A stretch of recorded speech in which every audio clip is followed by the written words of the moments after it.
তো বন্ধুরা, এই যে আমি চলে গিয়েছিলাম কোথায়, নবদ্বীপে গঙ্গায় স্নান করতে।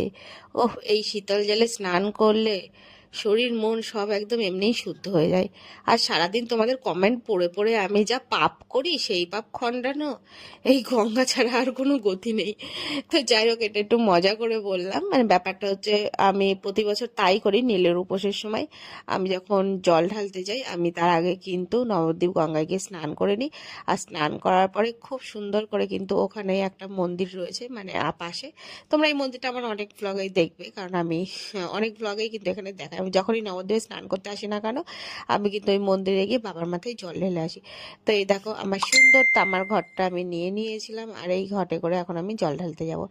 আর আসার সময় আমি ঘাট পাড়ে একদম খেয়া ঘাটের ওখানে একটা দেখছিলাম যে ঘোষ দাদা যাচ্ছিলেন। তো ওনার কাছ থেকে আমি কিছুটা দুধ নিয়ে নিয়েছিলাম। আমি এমনিতেই মনে মনে ভাবছিলাম যে শুধু গঙ্গার জল ঢালবো, একটু দুধ হলে পরে কত ভালো হতো। আর দেখতেই পারলে ঘটির মধ্যে কিন্তু আমার ফুল, বেলপাতা সমস্ত কিছুই রয়েছে। তো আমি এই যে যথারীতি মাথায়, কি করব, শাড়ি তার পরে আসিনি যে আঁচলটা দেবো, যেহেতু এটা সন্তানের মঙ্গল কামনায় পুজোটা করতে হয়। আর সবসময় বাবার মাথায় জল ঢালতে গেলে গায়ে কাপড় দিয়েই নিতে হয়, এটা হচ্ছে একটা নিয়মের মধ্যেই পড়ে আর কি।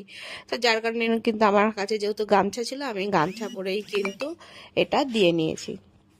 তো তোমরা অনেকে বুঝতে পারবে এটা কোথায়, আবার যারা বুঝতে পারবো না তাদের জন্য কিন্তু আমি বলে দিই, এটা হচ্ছে পোড়াঘাটের যে মা তারার মন্দিরটা আছে, এটা হচ্ছে মা তারার মন্দিরে। তো আমি ওখানে খুব সুন্দর করে জল টল ঢেলে নিয়ে পুজোটা দিয়ে দিলাম, মনটা একদম শান্তি তৃপ্তি করে নিয়ে তারপরেই চলে আসলাম মা তারার কাছে কপালে, মানে একটুখানি আশীর্বাদ নিতে। কপালটা জানি না কি হয়েছে, কয়দিন ধরে র্যাশে ভরে গেছে। তো তো মাকে বললাম, মা, আমার কপালে যা দুঃখ কষ্ট আছে সব তুমি হরণ করো মাতা। তো যাই হোক না কেন, তোমাদের সাথে মজা করে করে আজকে একটু ব্লগটা আমি শেয়ার করলাম, যেহেতু নববর্ষে একটু ব্লগ, মানে মজা না করলে হয় বলো। তো চলো বন্ধুরা, বাবাই, ভিডিওটা এখানেই কমপ্লিট করে দিলাম। ভিডিওটা কেমন লাগলো অবশ্যই কিন্তু কমেন্ট করে জানাবে, জানাতে একদম ভুলবে না। আর তোমরা ওই মা তারার কাছে মন খুলে প্রার্থনা করে যা যা চাওয়ার চেয়ে নাও, মা তারা কিন্তু এখানকার মনস্কামনা খুব ভালো পূরণ করে।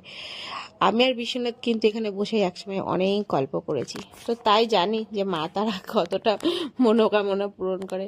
আর তারপর বাড়িতে চলে এসে রাত্রেবেলা আমি খেতে বসে পড়েছিলাম, এই দেখো সাবু কলা, আমার যেটা খুব